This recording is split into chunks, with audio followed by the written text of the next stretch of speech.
everybody, and welcome to another episode of the I Was There podcast, where we have conversations with eyewitnesses to history. I'm Jeff Trujillo, and as we start 2025, I just want to take a moment and thank you all for listening and for all the great feedback you've given us since we've started this podcast. You know, I was looking the other day, and we have now been downloaded in 40 countries, which absolutely blows my mind, and I truly appreciate your support. If you like what you hear so far, please leave us a hopefully 5-star rating on the platform you're listening to us on, or please drop us a line. We'd love to hear from you. By leaving us a rating, you can help us reach even more audience members. And if you have questions or comments about an episode or one of the topics we've covered, you can always reach us on Facebook by searching for the I Was There podcast, or you can email us at the iwastherepodcast@gmail.com. Okay, so now that that's out of the way, I have no doubt today is going to be a fun and informative conversation with one of the most creative people I've ever met. If you've been listening to this podcast series, you've already heard him on a couple previous episodes in group conversations. But today we're diving into his latest creative endeavor, a series of books about the symbolism found in some of America's most recognizable icons and emblems. Darrell Fusaro is an artist, author of 3 books, and U.S. Coast Guard veteran. He's a recipient of the Army Commendation Medal for Meritorious Service. He's also the co-host of the podcast Funniest Thing with Darrell and Ed. And when not creating, he teaches numerous art classes and makes inspirational public speaking appearances throughout the country. He has self-illustrated his 3 books to date, the latest being about the Statue of Liberty, and he is currently working on a 4th book about the Great Seal of the United States. I've had the honor of partnering with him on several creative projects throughout the years, and every project we've worked on has been a wild ride. In the early 2000s, Darrell wrote and starred in a fascinating biographical stage play called The Basement, which he performed with his wife Lori as they toured throughout the U.S. and Canada. I met Darrell while working with him for several years at a large cable corporation, and while I knew he was a talented producer, at first I had no idea about the breadth of his artistic abilities. As I worked on more projects with Darrell, he slowly revealed his artistic background and sometimes casually shared some of the art projects he had completed. Each time he showed me something new, I was completely blown away by the depth, introspection, and authenticity of his creativity and storytelling. One day I was surprised when he told me about a play he had written and offered to read some scenes for me. I was immediately hooked and offered to help any way I could. That led to one of the great creative adventures of my life, and we subsequently partnered in producing a documentary about the play and his arduous journey in bringing it back to the stage in his hometown. The documentary, also called The Basement, was featured early on when Netflix first started, and today can be found on YouTube if you search The Basement Documentary, Darrell Fusaro. Co-producing that play and documentary with Darrell was an honor for me, and the touring we did and people we met along the way has led to so many fun adventures with Darrell, and throughout the years, I'm grateful for his friendship. With that, let's begin. So, Darrell, welcome. Thank you. I'm really grateful to be here. I mean, I appreciate you saying all those things. I'm almost like, whoa, this is a hard act to follow. Well, you know, we're doing this podcast today in your art studio. And one of the things I've always appreciated about you, and as I look around here in the art studio, I see things you've created, and you're always working on something interesting. And I think that you've been an inspiration to me because you've shown that, you know, by keeping busy and constantly creating, it just enriches your life and it gives you something to look forward to. And not only working on it, I think one of the things I appreciate is you complete your projects, which for a lot of artistic people, that's a tough thing to do. I was always a great beginner when I was younger, but I was a lousy follow-througher. Yeah. It wasn't until I was in my early 20s in the military that I was fortunate enough to meet... I just want to say, I shouldn't say I'm fortunate enough because I don't want it to sound like it's anything special that other people can't experience. I've actually now, through looking back, realized that when you're ready for a change, a positive change, well, you know, you can call it God, you can call it the universe, whatever you want to call it. You know, this force for greater good that I believe exists, and I don't mind calling it God. It's the simplest word. Everyone knows what it means, although it may have different connotations for some people. I believe we can all agree on it being this power for good that exists. And I believe that power, when you're ready to change for the better, people, circumstances, things start happening that give you the opportunity to go in that direction. And I was going to say, I was fortunate enough for that to happen when I was very willing for a change while I was in the military and met people, several men I looked up to as mentors who helped me think in a new way so I could follow through. And ever since then, although it's not easy, because it does take effort, I don't feel good unless I follow through. The things I do set out to do, I take my time after I'm inspired, and then I go about the effort, the mental effort of figuring out how would I do this if I were to let it be easy. Someone said a long time ago, and this may cause some people to scratch their heads, because we hear so much about achieving your goals and go, go, go, and jump out of bed, jump into an ice bath, throw on your helmet and race into your miserable day. Well, that's what I was trying to do, and I was never following through on things. I think that's what most people try to do. And yes. It's the completion that's the hard part. Yes. So these people that I met, I mean, there's no, I don't have to keep them anonymous. One was a Marine gunny sergeant who was a Vietnam veteran. That was one mentor. His name's Mike. And ironically, the other guy who became a mentor was also named Mike. And this was I was stationed in Honolulu. I was stationed on the island of Oahu, and I was in the Coast Guard. And the other fellow was the limousine driver for Tom Selleck on Magnum PI. Oh, wow. Because where I was living just happened to cross paths with that guy. Yeah. And both these men turned that idea, the Marine who you would least suspect, and this, middle-aged chauffeur. They were both about 40, which when you're 23, that's a wise old man. But they helped me out by saying, look, when we set the bar low, we set ourselves up for success. And another big thing that I still do, and this was back in around 1986, was when I would have been 22 or 23. And they also drove home the importance of how do you start your day? And when you hear from, men at that time, from me as a young guy in the military, when it was put to me, well, what do you do when you get up? And what do you mean? Well, I basically what I just shared at the beginning of the show. I jump out of bed, throw on my uniform, and charge into my miserable day. Doesn't everybody? And I didn't say it like that. I was a lot more humbled in front of these guys, but I basically said, I don't really do anything. And they said, well, listen, man. And this was I was standing on a military base, Fort DeRussy, when this was presented to me. So you can imagine the impact this had. I had lost my father. He had died 5 years prior to this when I was 18. And my mom had left when I was very young. And my father had always been, like a man's man, a little bit more tough than I would have, like a little less affectionate than most dads. Yeah. But, everything from my past has become a blessing. I mean, I don't wish for anything other than how it turned out. But that being said, the type of man that I thought gives good advice is, the rough and tumble men. Mm-hmm. Like I said, I didn't have a mother in my life for a long time. So here I am on a military base, and they're saying things to me like, well, wait a minute. Living life, and they basically frame it like that, isn't about jumping out of bed and racing into your miserable day. It's taking the time to be kind and loving to yourself. And hearing this from men like this was like, what?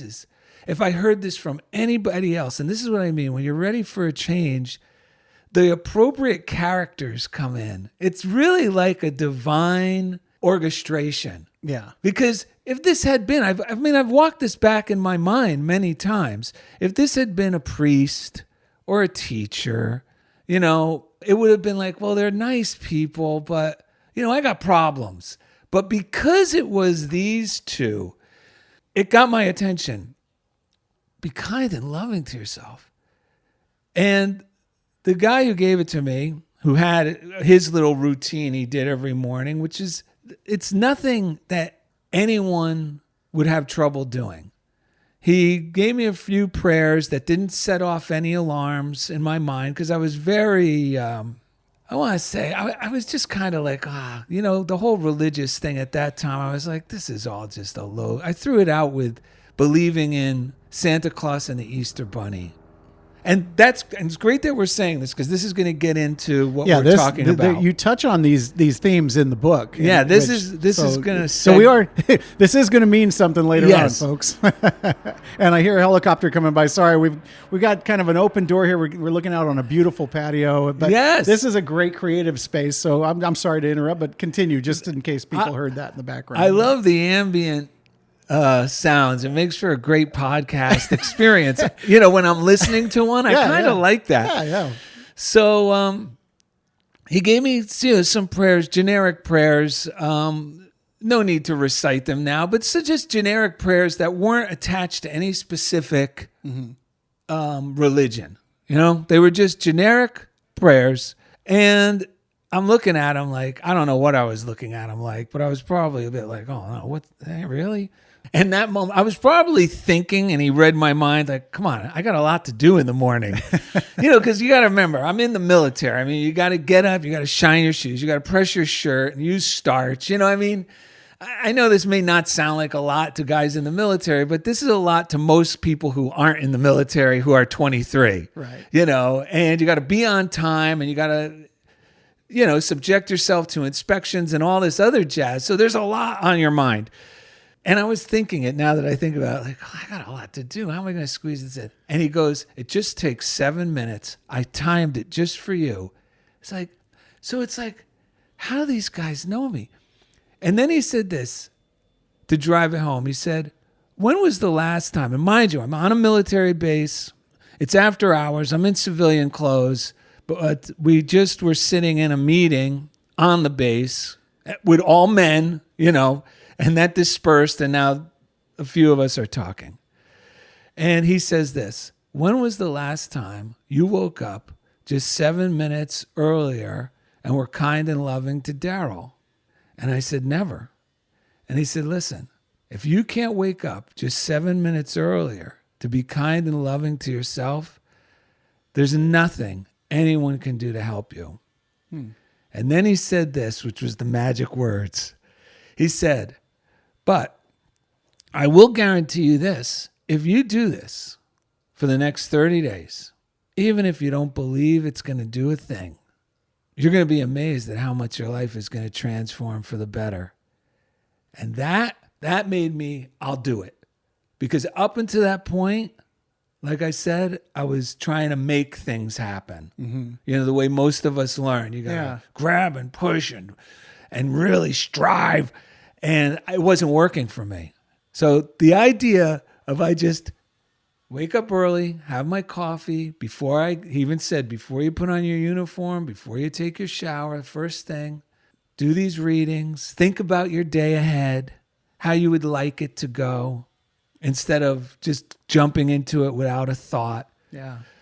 Seeing yourself going through your day as the best version of you. Not see yourself succeeding. Just see yourself. How would you like to be the protagonist in this movie called Your Day? You don't want to be the jerk that nobody likes, right? So all this stuff was significant. And what happened? My life transformed. Things started changing. First of all, within my attitude, within 15 days. Jeff, it's amazing how I remember these moments because they were that significant. I was walking to duty and I was thinking to myself, holy cow, if I just continue doing this, what I'm doing, and going in this direction, my life's going to keep getting better. I never had a thought like that. And by the 30th day, everything in my circumstances shifted. And that's when another thing that the Marine was teaching us, because I met the Marine in a special training, military training facility. And the thought they were driving home, or what they wanted to really get us to realize and apply, which also sounds absurd. And he was a facilitator, Mike, the gunny sergeant. And if you don't know what a gunny sergeant is, maybe some of your listeners, I'm sure, don't. Just so you know, that's the top enlisted rank you can have, with the exception of a few others. That's generally the top enlisted rank for a Marine.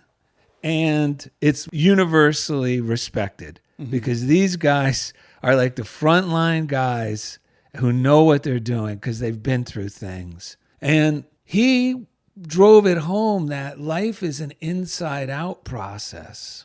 Interesting. That as we change on the inside for the better, meaning our thoughts and our feelings about our life, that man is a thinking creature, an imagining creature. And if you just think about this, we're always imagining ourselves and our circumstances that are about to happen or that we would like to happen. And sometimes, unfortunately, and I do this, we can catastrophize and start thinking, oh, but what if this happens and that happens?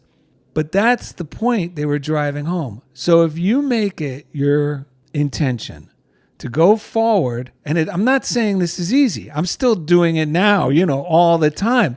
But the intention to go forth with faith and love, seeing yourself moving forward with faith and love in all your circumstances, well, that creates a feeling within yourself. And the feeling is a vibration, and everything is vibration. I mean, this isn't philosophy, this is physics. Everything is vibration. And what they found is, the universe always matches our vibration. So that's why hope and faith, we can use a secular definition, because the type of faith they were talking about was faith as a verb, not as a noun. I mean, people know different faiths, and it's a noun, Catholicism, Presbyterian, Judaism, all these are the noun faith. But we're talking about faith as a verb. What's the verb? Joyful expectancy.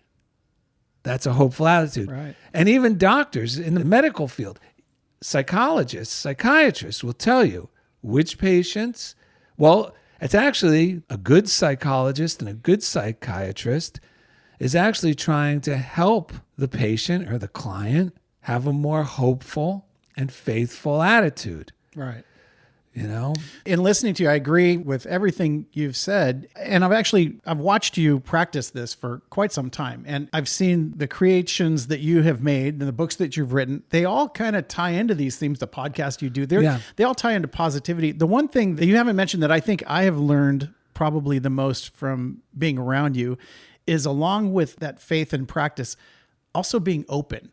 Yeah. Being open to letting these things happen. I think most people, and definitely myself, you come to have so many kind of preconceived expectations or preconceived biases. Yeah. And so many times when we've done creative projects or been out and about, things have happened that I think because being around you, you're open to it. And I've seen it happen that when you're open to something, things turn out often better than what you could have ever imagined. Yes. And in different projects we've worked on, when we did the play, we saw this time and time again. When we had to build a set in New Jersey and we had nothing, and all of a sudden all these kids are offered to us by the high school, and the teacher is like, yeah, we can help you build this set. And we're like, okay. And the one guy was a professional set builder from Broadway. Yeah, who knew? And all of a sudden this thing came together in just a couple days. Whereas in the beginning I was like, oh man, we're never going to be able to do this. But by being open to possibilities. And it's weird how the universe sometimes just introduces those things to you if you're open to them. And so that I just had to throw that in there while you were talking about this. Being open is a significant part, because the gunny sergeant, Mike, the first day I met him, isn't this funny? So what inspired this book? Yeah, this is how it's going to transition into the book. So. Well, was the inspiration for the book. The title is Step Out Boldly, The Hidden Meaning of the Statue of Liberty. Was I was asked to give a talk just this past July. That's 6 months ago, right? 6 months ago. Mm-hmm. Because I guess they thought, well, you're a veteran, so you could talk about the 4th of July. And I started the talk where my first day in the training facility, because it really was for misfit toys, even though they were teaching us this incredibly, it made no sense. I'm still friends with somebody who went through it with me. Mm-hmm. And we're talking almost 40 years ago was this training. And the two of us often try to figure out, how did this happen? They don't do anything like this anymore. And what we found was there was a colonel who came back from Vietnam, a frontline colonel, a fighting colonel in the Army. And now this is all just, I'm pulling things from my memory here. So this is a vague representation of what me and my friend, who was a Marine, learned. When we investigate, whatever happened to this training? What we discovered that led to this training was this colonel comes back, and I don't know if he participated in a think tank, with the higher ups, but whatever the case may be, in a nutshell, it was like, you see a lot of crazy things on the battlefield. But the one thing that was the real head scratcher was some guys just seem to have all the luck and others don't. What they figured out, because the idea was there's got to be a cause to this. This can't just be, some guys have all the luck and others don't. And to put it in a nutshell, there's a line from a 70s song, or maybe it was early 80s, by Rod Stewart. Some guys have all the luck and some guys do nothing but complain. So this colonel was given permission, this is during the Reagan administration, to go out and find out what there's anything spiritual behind this. And that's where we started learning this. And some guys have all the luck and some guys do nothing but complain, which is those frames of mind that I talked about earlier. The people with confidence, and this was shared with me at the training facility, a smiling man is a confident man, confident that all things are working together for good. I thought, everyone mean mugs, those aren't the confident people. Right. The smiling man is so confident, and confidence means with faith, that he's fine. He knows he'll be taken care of. So that's how this thing got started. Let's see if we could train military people to purposely think faithfully and be open to see if it really does have an effect on their circumstances, which it does. So, but when I got there, the first day there, I'm so glad you brought this up because I wasn't even thinking of this, was, there's still Marines, all right? I mean, they were teaching us love and faith, but I just want you to know, these are like battle tested. I mean, these are like Clint Eastwood's and Arlie Army from Full Metal Jacket. Sure, I mean, these are still those guys. Yeah. So the first day I'm in there, Mike leans into me, the gunny, and he says, I share some things with me, and he calls me out, and he goes, Fusaro, do you want to know how a coward goes through life? And I was just like, oh, like this was in front of everyone too. And I was just like, oh, brother. But I'm used to this. This is how my dad, would lean into me. But he surprised me. He clenched his fists, held them up like he was going to fight, and he said, like this. And then he said, I wasted my entire life like this. Fighting. Because I was afraid of life. And then he said, wouldn't it be great to go through life like this? Fists up. And he let go of his fists, opened his arms like he's going to hug you, like wide with his hands open. And he just like lit up. Like I could see like this little child in him. And in my mind, I didn't say it out loud. I might have just said, yes, sir, or whatever I said. Yeah. But in my mind, I went, that is the goal. That is what I want. I will learn everything in this place to be able to do that. Yeah. And that's the gift, to be open to receive. Yeah. Yeah. You let yourself become that person that you want to be. But you have to be vulnerable. You do. Yeah.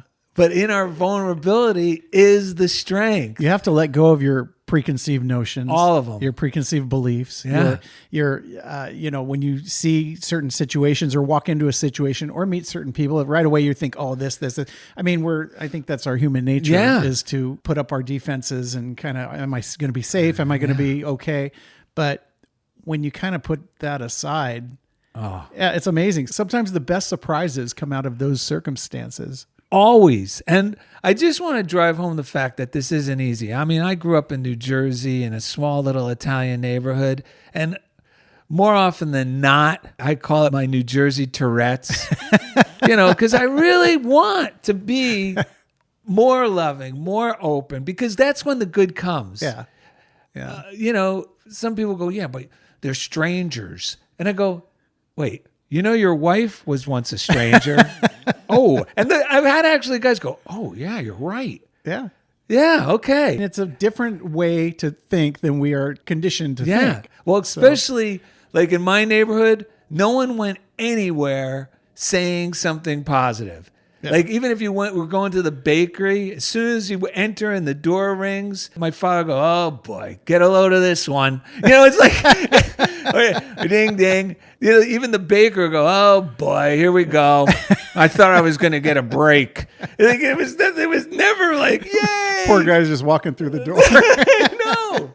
Well, we're a half hour into the podcast now. We haven't even got to the book yet, but we kind of have, but people don't know it yet. So, but this is a good transition because all these kind of practices and philosophies that you have trained yourself, because it's not easy. Like you said, it's hard work. You have to work to get yourself in a mindset to where you can practice these things and so that they become more natural than they would normally become. But you've taken all these practices, philosophies, whatnot, and you have created a series of books. You've had two real quick. You've written 2 books already. This is your 3rd book, correct? Yeah. The first book is What If Godzilla Just Wanted a Hug? Right. Leading with the heart instead of the chin. Right. Because a boxer doesn't want to lead with the chin. Right. And that book, that title was inspired by my father because I thought, he probably just needed a hug. Yeah. Although he was closed off because there was this monster. He had his fists up. Yep. The second, and that book I wrote the year I got laid off from the cable company. I was right there with you. Yeah, they gave us a severance. So I said, you know what? I'll write a book in this time. I never did that before. Yeah. And I'll illustrate it. And then the second book I did during the pandemic. And that one's Break Out of Your Box, Be Your Heroic Self. Yes. Which, folks, I was stumbling on the subtitle. And it was Jeff that helped me come up with the subtitle, Be Your Heroic Self. So it's Break Out of Your Box, Be Your Heroic Self. And now this one came about just this year, and it's like I said, Step Out Boldly, the hidden meaning of the Statue of Liberty. And this one, well, hopefully this happens to all of you creative people, because I was going to say, this one is the one I love the most. And it really is. But, I said that after the second one, too. Well, hopefully you say that after every project, because you want every project to be better. So there you have it. I can tell you that you told me that you had written this book, and you said, I wrote this book about the Statue of Liberty. You didn't really tell me what it was about. And I thought, okay, well, that's interesting. I know you're a patriotic guy. And I thought, okay. And so I ordered the book, and I thought, you didn't really tell me anything about it, but I thought, okay, this is going to be a book of facts about the Statue of Liberty. I got the book, which is a quick read. I also appreciate that because I'm not a big reader, but this is a fast read. And what I really liked about the book is it really isn't so much, there are some facts in there, but it's not so much a book of facts, but it encompasses the symbolism of the Statue of Liberty, the hidden symbolism that you see, like you said, the hidden meaning, and how you can take those symbols and those actions and apply it to your own life. Yes. You've talked about kind of the mindset that you've put yourself in, but how did you figure out how to apply that to the Statue of Liberty and then apply it to people's lives? How did that thought come about? Well, the thought came about during the course of this past year. I showed you a photograph. I ended up buying a postcard because when I saw it, it spoke to me. And first of all, just to let everyone know, I grew up within 5 miles of the Statue of Liberty. Mm-hmm. And as a kid, the Statue of Liberty was a very familiar thing to all of us. We'd go there on field trips. I I mean, I was probably up and down to the crown 3 times in my lifetime before I joined the military. And this past year, I was at a art festival, or it was a book fair, and there was postcards. Someone was selling old postcards, and there was a postcard of the Statue of Liberty, but it was on a hazy, dark night. And the photograph, although the card may be, let's say, 5 by 7, the Statue of Liberty is maybe 1 inch tall, all the way in the middle. Way in the distance. Way it in the looks like. distance. Yeah. It's black all around it, misty, and you just see the light radiating off of the image, even though it's just a little silhouette. Yeah. You know that's the Statue of Liberty. In my mind, I got the feeling from it, there's still hope. Like, no matter what you're doing, there's still hope. So I said, wait a minute. What are all these symbols in the Statue of Liberty? Because that's the feeling I know gives most people who don't grow up in the United States. That's the feeling they have when they immigrant here. Mm-hmm. The land of liberty. Liberty meaning just imagine there's a far off land where you have the opportunity to pursue your goal and dream, whatever it is. Yeah. And there's nothing that will deter you from doing that. Yeah. Well, that's what most people think.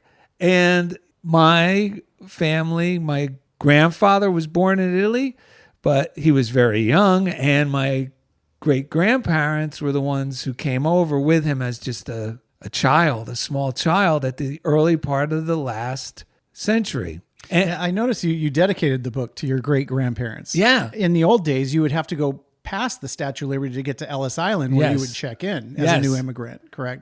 From Europe anyway. Did they tell you about their journey here, or what do you know about that? Well, and why'd you dedicate the book to them? Okay, I'll tell you why. First of all, I had never met my great-grandparents, my grandfather's mother and father, right, because they had passed away just prior to my being born. Right.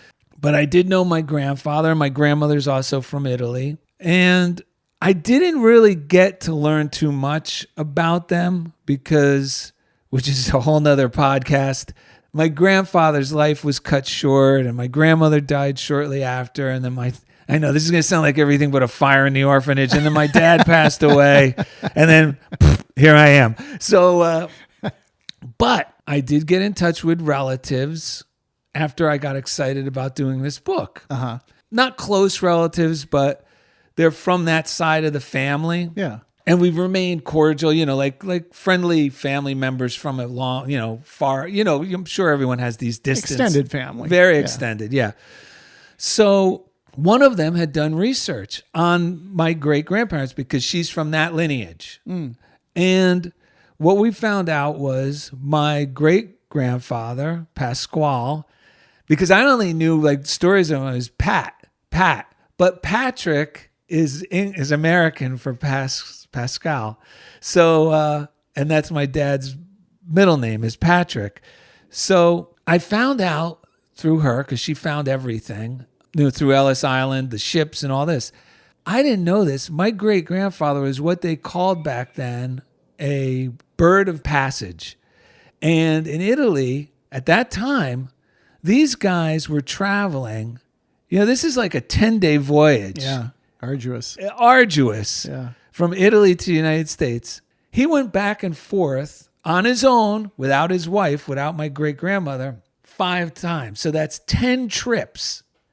He would come here, make a bunch of money, working in the industrial age, and go back with the money, spend some time with wifey. She refused to come, so he'd come back again. Yeah. Did this 5 times. On the last trip, World War I was brewing. And he said, that's it, Christina. You're going with me. And the kids, because my grandfather had been born and his older sister had been born.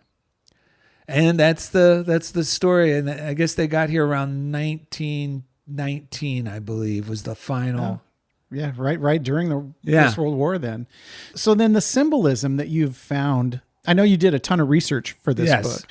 Let's touch upon some of the symbolisms that you have found, and then not just the symbolism, but how that relates to, the average person's Yes. life and life practices. Well, because I started realizing from my own experience that a lot of these symbols, and like you mentioned at the top of the show, these iconic images that we have in our culture, they're in all cultures.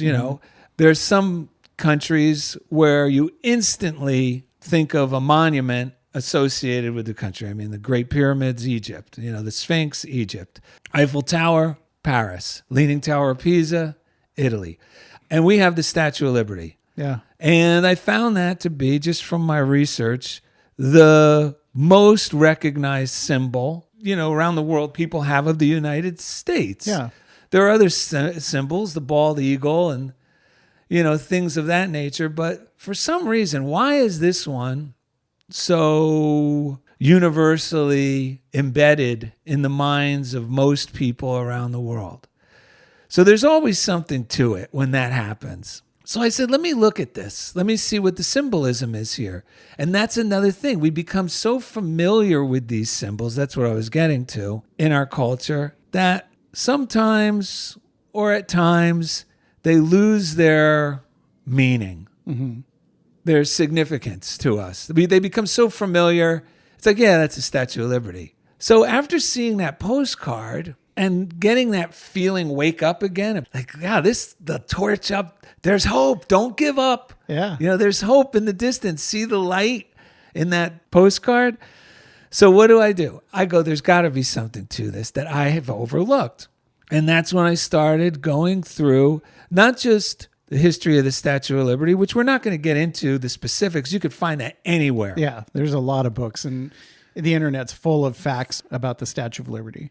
Yeah. Who created it? Yeah. And when it got erected, where it is, and all that jazz. I want to see what this symbolism is, because you don't get a specific overall feeling and a unanimous conscious recognition of something unless there's a lot more there that's happening underneath the surface that we're not aware of. Well, you talk about underneath the surface. You pointed out symbolism in the book that's happening underneath her gown that I didn't even realize. Yes. For instance, explain that. Yes. So first thing you'll notice, now you're going to bring your attention to it, is that the Statue of Liberty is not standing still. Yeah.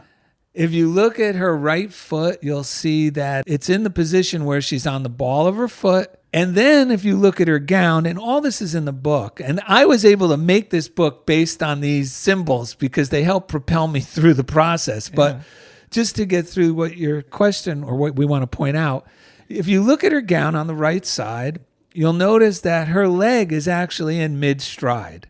Right. Many people don't realize that. I had no idea. I thought she was standing still my entire life. Yeah, just standing there holding a torch. Yeah. So did I. So when I was looking into this, it made me realize with the symbolism is that, first of all, I'm not just looking up symbolism in the Statue of Liberty. I had to look up symbolism in general. What do different symbols mean? Well, the right side throughout symbolism is the side of truth and power. So her taking this step forward with the right foot makes it clear that it's symbolic of truth and power. Well, truth being, and I'm referring to my book so I can say it concisely, is our inner divinity that is constantly inspiring, guiding, and motivating us to greater good. It's always there. Right. We can call it our conscience. We can call it intuition. Some people call it, I had a feeling, So whatever you call it, It's there. Now, power, this is the tough part. This is the follow through. Power is our inherent ability to follow through on this truth and take action, stepping, and that's why it's called stepping in that direction, which she is doing. Why I dedicated it to my grandparents is because they believed in dream and they stepped out boldly, not knowing how we're going to pull this off, but we're going to do it. With my grandmother being very reluctant. She liked it in Italy. She didn't want to leave. Right. But what happens? She made herself open to these possibilities and things got better for them here. Yeah. Well, it's also taking a step forward. She's moving yes. forward. She's not looking Yes. back. She's looking forward. That's right. Had she stayed, she would just remain stagnant. Right. And that's another thing that the leg moving forward is. I'm referring to my book, folks. Yeah, go for it. Because I want to make sure I don't talk too long and that I also am right to the point. So this is Lady Liberty is demonstrating the fact that our true security lies in adventure. Right. It doesn't lie in arriving somewhere and staying there. And I also know that this is the fountain of youth. That this kind of goes, I'm going to just go forward here, a little foreshadowing. This goes into my next book, which is on the Great Seal. Yes. And the reason why, and it's the spiritual side of the Great Seal. So it's not the side with the eagle, it's the side with the unfinished pyramid. And the reason it's an unfinished pyramid is because as a country and as an individual, we have to continue to be growing and open to new ideas. Which ties back to what we were talking about earlier. Yeah. You only grow by remaining open. And yes, and having the willingness to step forward. Yeah, and the courage. The courage, yes. So, yeah. Well, and so you mentioned that Yeah. you're working on your fourth book, and you mentioned that it's on the Great Seal of the United States. Yes. Which most people are kind of familiar with because you see it on the presidential seal. That's a different seal, but Yes. it has the eagle and it has the arrows in the claws and the olive branches in the Yes. claws. You also just mentioned that I wasn't aware is that the Great Seal also has a backside. Yes. And that we see on the $1 bill with Yes. the pyramid with the eye over Yes. it. And so it's funny how in so many of our national emblems, there is all these symbols that Yeah. we don't, we always see them and you think, okay, there's symbols. But when you really get down into the details, as you do in your books, and then as you point out, we can apply these to our lives. It takes on a whole new meaning, not only for us, but for the nation. Yes, because this is what got me excited. I go, wait a minute. If this represents a nation is made up of individuals. Yeah. So that means these symbols ought to be applicable personally, or it's just, that's nice. That's just, that's a cool thing. That's a cool symbol. Yeah. But what is it saying? Right. And what it's saying are the symbolism in the United States, I'm finding out more and more, are so inspirational in that they are motivational to the individual, regardless of his station in life. Yeah. And there's always somewhere to move up to. That's right. Or forward to. Yeah, there's nothing stopping you. One of the things you pointed out, we had a conversation leading up to this interview. You talked about the pyramid and how the base symbolizes the individuals that the country are built upon. And the base of the pyramid, I mean, without those individuals, you can't build the country on top of that base. No. And so, I found that fascinating. And also, the wisdom of our founding fathers to incorporate all these things into our symbols. Oh, yeah. And then in the Statue of Liberty's case, of course, it was Bartholdi. Yes. A French Yes. artist. Yes. Was he an artist? What He was an artist and sculptor. Yeah, artist and sculptor. Yeah. Who gave the statue as a gift to the United States because of our relationship. And as you said, there would be no United States had there been no France to help us defeat Britain in the beginning anyway. But just the wisdom of these individuals way back when to incorporate those and attribute those to our nation. Well, and they also, you got to remember, anytime symbolism is used, I give a quick definition in the book. It's the art of hiding spiritual truths in plain sight. And it's a reason being is, that way, no matter how much language changes, because look, the English language is always evolving. I mean, there's new words, there's new connotations to old words, but symbols, which are very poignant, can also be very vague. And in that way, they kind of go under the radar in a healthy way. Yeah. So then when you do decide to take a look and ask yourself, what does this mean to me? And that's what you should do with every monument you see, or, the Great Seal, or the Statue of Liberty, or any type of sculpture you look at, or any art. Because otherwise, it's just something interesting and cool that's representing a country or... Yeah, we take them for granted. We take them for granted. Like you said, even the statue moving forward, I never took 2 seconds to think about, she's actually in mid-stride. Yeah, what does that mean? And then at her feet are broken shackles. Yes. broken like chains of bondage. And this had two significant meanings because the statue was inspired in 1865 in France. That was right after our Civil War had concluded. Mm-hmm. So one of the ideas was the end of any sort of enslavement. But then it went even further, and it was the breaking free from tyranny. France at that time was under the rule of a new emperor, Napoleon III, which I never knew. After being somewhat democratic society, then he becomes, it's crazy how history repeats itself.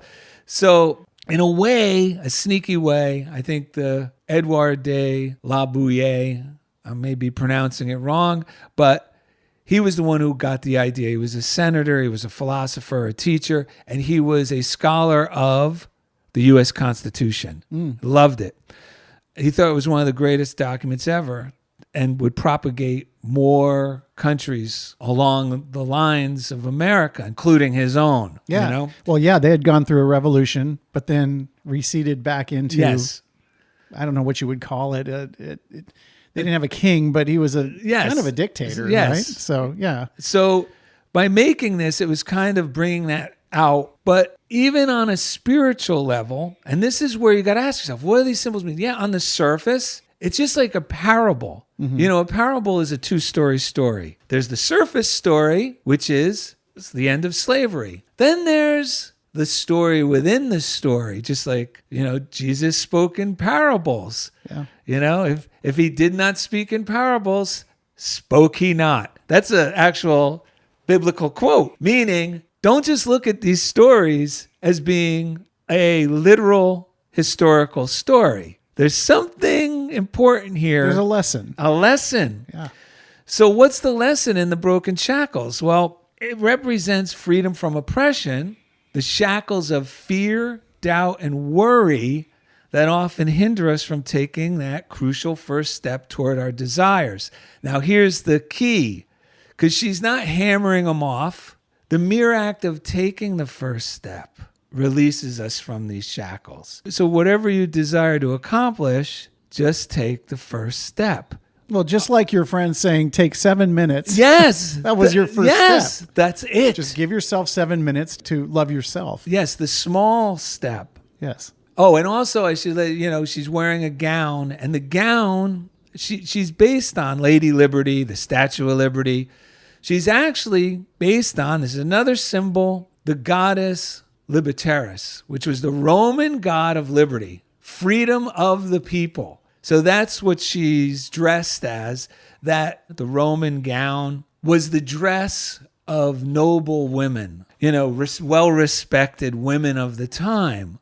So it's saying, look, pay attention to these symbols because they're coming from someone very credible that's going to lead to your freedom. And the title of it isn't the Statue of Liberty. The title of the statue is Liberty Enlightening the World. And I mentioned in the book, like I said, folks, I'm looking because I don't want to just blah, blah, blah and talk too long. But so liberty, by definition, is a person's freedom from control by fate or necessity. So fate means the belief that anything bad can happen and I'm just going to eat it. Well, liberty is saying, no. There's a method here, just like I was learning from those military guys. There's a method here that will release you from fate or karma or necessity, which means being enslaved or under a dictatorship. But even in those conditions, there's hope. And enlightening, so liberty, enlightening the world. Enlightening or to enlighten is to give someone spiritual knowledge or insight. So the title implies that the symbols contained in this monument imparts a spiritual method by which we can all obtain our heart's desires regardless of our circumstances. And breaking those shackles, often those shackles, they don't necessarily have to be put on by a government. No. We put them on ourselves. Exactly. And it's up to us individually to break free of those whatever things that are holding us back. This is perfect because you just led into how do we do that? Yeah. Well, this is exactly how. And the book follows this order. So it makes it very easy to see these things within yourself.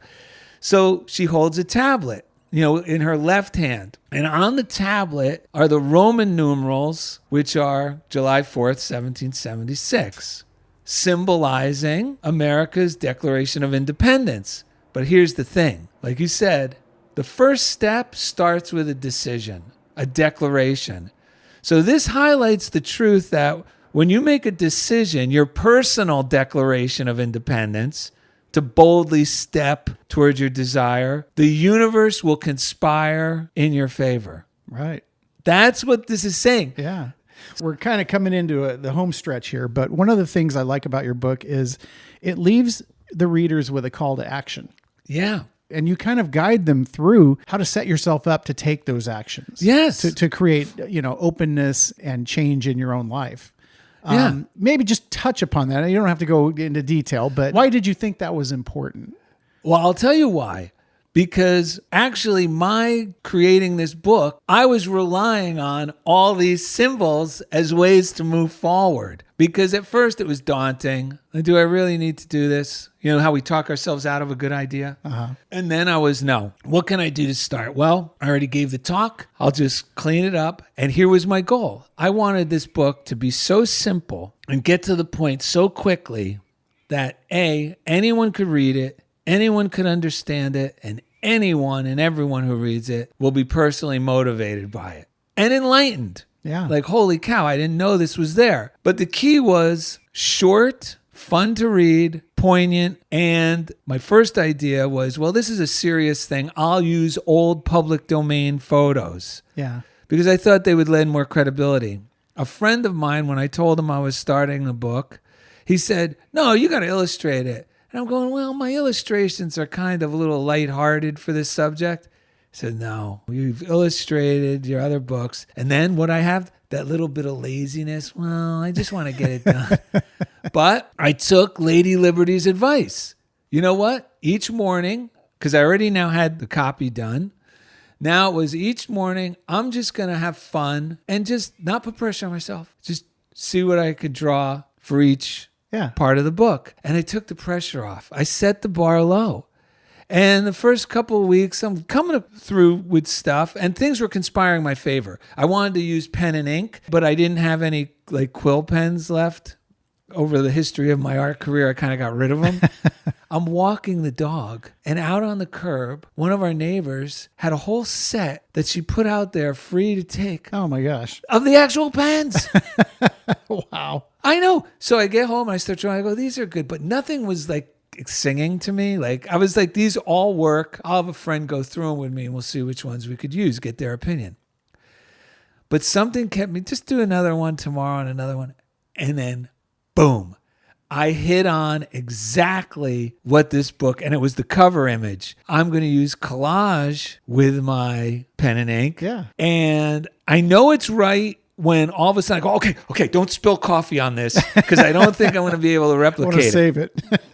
So I was using the symbolism from the Statue of Liberty to keep me moving forward in the process of making the book. If you have it, you're holding in your hands. Yeah. So this works. I want to just share about the torch, because we're going, because that comes next, right after your decision. Right. And the torch is nice. We all like the torch, but what does it really mean? I never knew what it really meant. You could feel something, though, when you see the arm up. It's something bold. She's making a statement. Yeah. Well, this goes along with our decision to move forward in the direction of our desire. And it's results always follow decisions. Things begin to happen that fall in line with our decisions. Yeah. It's a spiritual truth. It's a spiritual reality. All these symbols in the Statue of Liberty, they're actually shining a light on several spiritual principles that are just in effect. And you can think of a spiritual principle as a mental law of action that if you cooperate with it, just like you cooperate with the law of gravity, we use it for good and it could be very dangerous. Right. Just like the law of electricity. Yeah. It could fry French fries or it could fry a man. So spiritual realm, it's a mental realm. It's a realm where we're agreeing with these harmonious ideas that always bring about positive results that benefit all. Because when we're moving in a positive direction, we actually end up benefiting our fellows. So the torch is representing the fact that when we make a decision, it means providence now will illuminate your path, symbolized by the torch that she holds high in our right hand. And remember, the right side, truth and power. So this is the promise that as you move forward, you will be guided by your intuition, which can be represented as God in you, and it will never lead you astray. Just like conscience, you can consider intuition. Conscience, when we follow our conscience, we don't get in trouble. Right. And the origin of the word conscience means with knowing. Well, what's the knowing? It's this inner guide, the God in us. Yeah. It's your intuition. It's your... Yes. That's the thing about these philosophies in this book. They don't necessarily need to be religious. No. Although, That's why they do have religious overtones. Yes. But it's more just intuitional morality. Yes. And they're universal. Yes. No matter what religion. No matter who you are. Yeah. If you're human. Yes. They're human principles. Yes. And this goes back to what I'm going to get to in the next book, why the founding fathers wanted to be sure we include these symbols. Yeah. Yeah. So now we're going to wrap it up. Okay. Because she has a crown on her head. And I never gave this much thought either. But everything is so precise on this. So when we take a direction towards our desire, we seem to be crowned with favor. Things start to fall into place. Like my finding those quill pens. Right. Those nibs, those metal nibs, and the actual pen holders. It makes no sense. But here's the other thing. By choosing to follow these promptings of your heart, you're going to feel empowered, enthusiastic, and radiant. Well, one of the things I learned that I never realized, you see the crown, those spikes are not spikes. I'm going to say that right now. Yeah, you're leading into it. Yes. This was something I had learned. Well, that radiant idea, feeling that way when we're moving in the direction of something good that we're intuitively inspired to do. Well, these 7 points, which are rays of light Yes. atop her crown, are symbolizing that radiating feeling, that consciousness. And it's saying, when we let our light shine, we inspire others to do the same. To follow, in suit. Yeah. And even this is biblical too. Don't hide your light under a bucket. Do the thing you're called to do, and you're going to inspire others too. Yeah. So the fact that this is the good part, I'm talking about detail here. The fact that there are 7 rays underscores the universality of liberty's enlightening message of being applicable to anyone, anywhere in the world, among all 7 continents and 7 seas. So this is true for all of us if we go along and adhere to these spiritual principles. It's very enlightening. Yeah, I think that's why they titled. That's why they titled it that. I think that's why. I think that's why the artist Bertolli titled it "Liberty Enlightening the World." But it's funny how this statue actually, when you learn about this and take a second to learn about it, the light bulb goes off over your head. Yes, you go, oh, I didn't realize that's what it was. Well, as you said, we're wrapping up, and I think this book is coming out at a perfect time. I mean, we're at the beginning of 2025. It's a new year. A new year. People are looking for making their resolutions as they traditionally do. They're hoping for a good year, a new beginning for many. Yeah. And so this book, you kind of have laid out different steps and different goals and different ways to achieve maybe a new step forward, or a new way forward for most folks. Yeah, I think it's great. So is your vision? You said you're going to do one on the Great Seal next. You're working on that one. Are you going to do a series of these about different symbols and emblems of? Well, it's funny that I originally I was just called gun ho about this. But then after this, I couldn't help but to start talking about the other symbols. Yeah. And actually, a friend of mine who just passed away this year, she was the one who said, you should do one on the Great Seal too, because I was talking about that. Uh-huh. And then she passed away. She never got to see this book. She couldn't wait for it to come out. Yeah. The Statue of Liberty, Step Out Boldly. But I was keeping her, she died just unexpectedly. It wasn't like we didn't see it coming type thing. Yeah.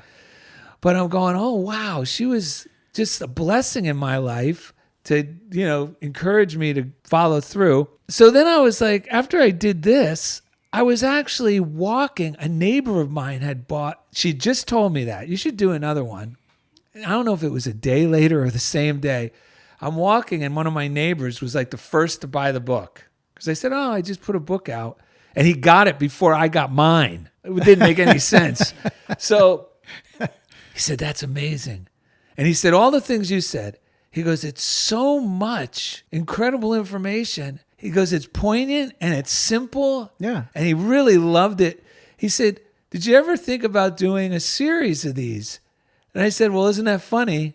Right now, I'm just starting to go to work on one on the Great Seal. And I just want to let the folks know that if you look on the back of your dollar, you mentioned this earlier, but what we're talking about, the side of the seal that I'm going to be doing in the next book has been known from the beginning of its inception, from the founding fathers' time up until now, it's considered the spiritual side of the Great Seal. Oh, the backside is. Yes. Oh, interesting. That's actually what it's referred as. So the title of the next book is going to be God Favors Your Undertakings, because that's part of what the seal represents. And the subtitle is going to be The Spiritual Side of the Great Seal of the United States. Nice. And it's an interesting subtitle that many people, he's just calling it that. But of course, I'm going to let people know, no, that's actually what it's been historically referred to as. I had no idea. Me neither. Yeah, that's so interesting. It's enlightening. It is. So, and this series is. So as we start to wrap it up, I do have one more question for you. But before we do that, so where can people find the book and where can people follow you? I know you do public speaking. You have all kinds of projects going on. What's the best way to either get in touch with you or find your books or? Okay, the easiest way to find the books, which is very simple, is Amazon. If you go to Amazon and you put in my last name, which is Fusaro, Fusaro, or Step Out Boldly, and if you just start to type out the hidden meaning or Fusaro and Step Out Boldly, or books by Darrell Fusaro, they'll all come up in the search. Yeah, so you'll soon, right now you have 3 books available on Amazon. Soon you'll have 4. Yes. And otherwise, if you just want to find out about the podcast and everything else, the easiest place to do that would be my website. And the website could type out my first and last name, Darrell Fusaro, which is DarrellFusaro.com. Or if you forget how to spell my name, thiswillmakeyouhappy.com. And there you could send me emails. You could see the workshops I do. You could see all the books. You could see my artwork and my illustrations if you're interested, because I am an illustrator. So you could see a page of all my my favorites. That's perfect. At least. So it's all there. Thanks. Yeah, no, that's perfect. So the one question I'm going to ask you to do is to kind of recount a story. Like I said, we're at the beginning of 2025. Yeah. This is not a political podcast, but here we are just a few weeks until we have a presidential inauguration. Yep. We have the president who's lived the longest just recently passed away, Jimmy Carter. Yes. Passed away at 100. So presidents are in the news, let's say, recently. Yes.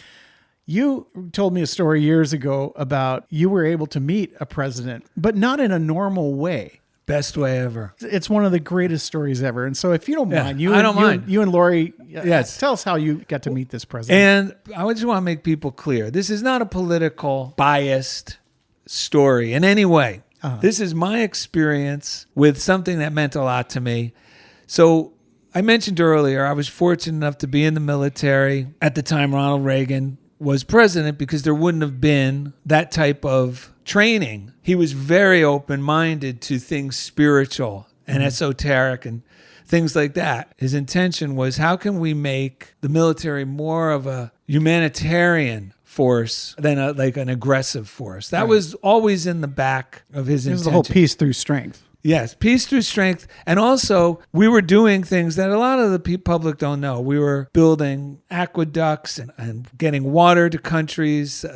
Our Army engineers were digging wells in places, around the world. Stuff like this was happening. The Coast Guard, we were doing pollution control, fishery boarding, so countries wouldn't fish, endangered deplete the population, the fish population. And throw off our whole ecosystem. So that was going on.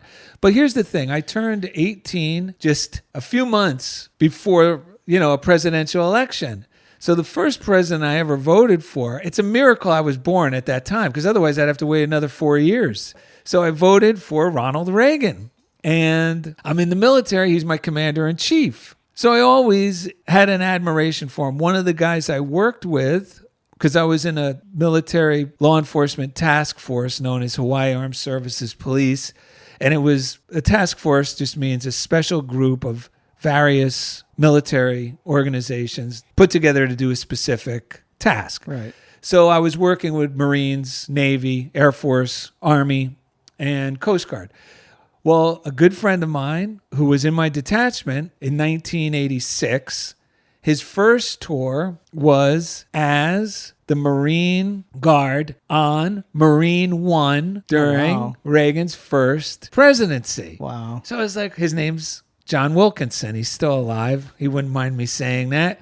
So, I always had this affinity with Ronald Reagan. Yeah. So 1996, my wife and I moved to California, and we would always go for a ride. When we first moved, we would ride along the beach. We were living in Marina del Rey. If you don't know where it is, it's just south of Santa Monica. So we'd ride from Marina del Rey up to Santa Monica Beach and then back home. And we'd do that once a day. Yeah, right along the water. Right along the water.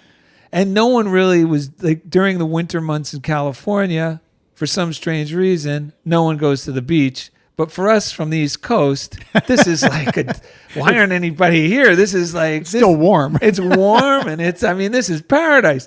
So we would ride our bikes. No one's on the beach, very sparse. We're riding our bike. And now in Santa Monica, there's one part of this bike path that's along the beach on one side of it. And on the inland side is a parking lot. Mm-hmm. A very nice part of Santa Monica. And there's a group of men in their probably 50s and up in golf jackets, khaki slacks. It just looked like a bunch of professional businessmen taking an office lunch down at the beach. That's all I thought it was. And as they get closer and we're riding our bikes, I look and I go, that's Ronald Reagan. So we stop our bikes. And this is in 1996. 1996. So I go, that's Ronald Reagan. We almost didn't believe it. There was a guy, just happened to be sitting on where there was a bench there at the beach. One other person in this whole thing. And he goes, I don't know if he overheard me or he goes, that's President Reagan. I said, what? He goes, yeah, he walks here every day at this time. Oh my gosh. I said, Lori, do you think we should say hello to him? We should at least try to say hello. So I don't know how I got the courage, but I guess because I worked in law enforcement, I wasn't that apprehensive. Yeah. I was still apprehensive, don't get me wrong. But I said, excuse me, to the guy furthest out, who was closest to us. I said, would it be all right if we said hello to the president? He said, absolutely. Just wait right here, and we'll bring him to you. Oh, my gosh. I get chills. They bring him over, and he was still very lucid. He was the Ronald Reagan I knew. He wasn't, maybe he was having bouts, but he was not incapacitated by Alzheimer's yet. Yeah. So he comes over, and I let Lori, of course, say hello first. And he was, most of these people you meet, and they're like shorter than you. Yeah. Ronald Reagan was exactly how I wanted him to be. He was taller than me. I was incredible. So Lori goes up to him. I can't believe I'm getting choked up. And he takes her hand to shake it. She gets dumbfounded. She doesn't know what to say. So she goes, I just want to say that I love you. And Ronald Reagan, it was so sweet. He put his hand on hers and he goes, that's a mighty fine thing to say to someone, young lady. Thank you so much.